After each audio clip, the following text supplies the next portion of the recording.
রাজনীতি হোক মানবতার সেবায়, রাজনীতি হোক সাধারণ মানুষের জন্য, রাজনীতি হোক মানুষকে ভালো রাখার জন্য, রাজনীতি না হোক ফটো সেশনের জন্য। জ্যোতি বিশ্বাস, এই জ্যোতি বিশ্বাসকে পাশের বাড়ির একটা লোক নির্মমভাবে ধর্ষণ করার পরে পুলিশ প্রচন্ড পরিমাণে সহযোগিতা করেছে। মাগুরা জেলার এসপি সহ মোহাম্মদপুর থানার ওসি তারা মামলা করার আগেই আসামিকে গ্রেপ্তার করেছে।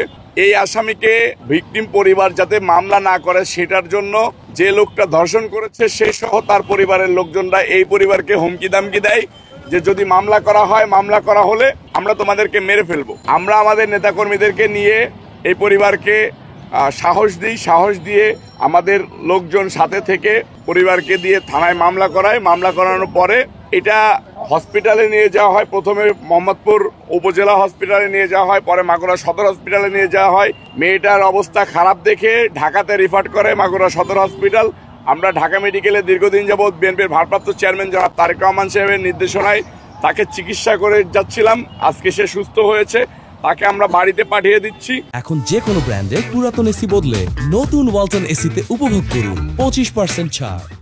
আসিয়ার ঘটনা আপনারা দেখেছেন হয়তোবা। আসিয়ার ঘটনা ঘটেছিল মাগুরাই, সেখান থেকে আসিয়াকে আমরা ঠিক একইভাবে ঢাকাতে এনে চিকিৎসা করিয়েছি।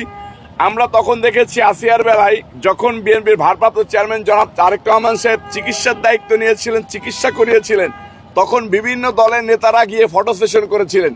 আমরা জ্যোতি বিশ্বাসের বেলায় কিন্তু সেটা দেখি নাই যে জ্যোতি বিশ্বাসের সাহায্য সহযোগিতার হাত বাড়িয়ে দিয়েছে বিএনপির ভারপ্রাপ্ত চেয়ারম্যান জনাব তারেক রহমান সাহেব ছাড়া আর কেউ হাত বাড়িয়ে দিয়েছে আমরা এরকম কাউকে দেখি নাই।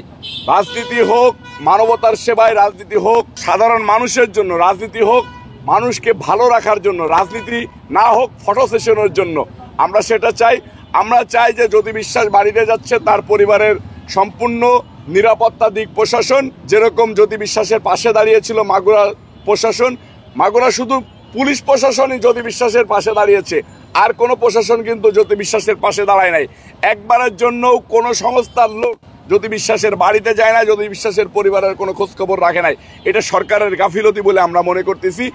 এরকম যাতে বাংলাদেশে নিরীহ মানুষ, নিরীহ সম্প্রদায়, হিন্দু সম্প্রদায় যেন অনিরাপদ না হয়ে যায় বাংলাদেশে অনির্বাচিত সরকারের হাতে, আমরা সেটা চাই। তো বিএনপির ভারপ্রাপ্ত চেয়ারম্যান জনাব তারেক রহমান সাহেব এটার সরাসরি তত্ত্বাবধান করেছেন।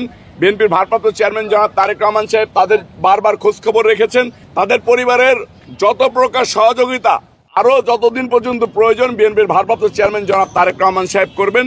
এই পরিবারের পাশে বিএনপির ভারপ্রাপ্ত চেয়ারম্যান জনাব তারেক রহমান সাহেব ছিলেন, আছেন এবং থাকবেন ইনশাল্লাহ।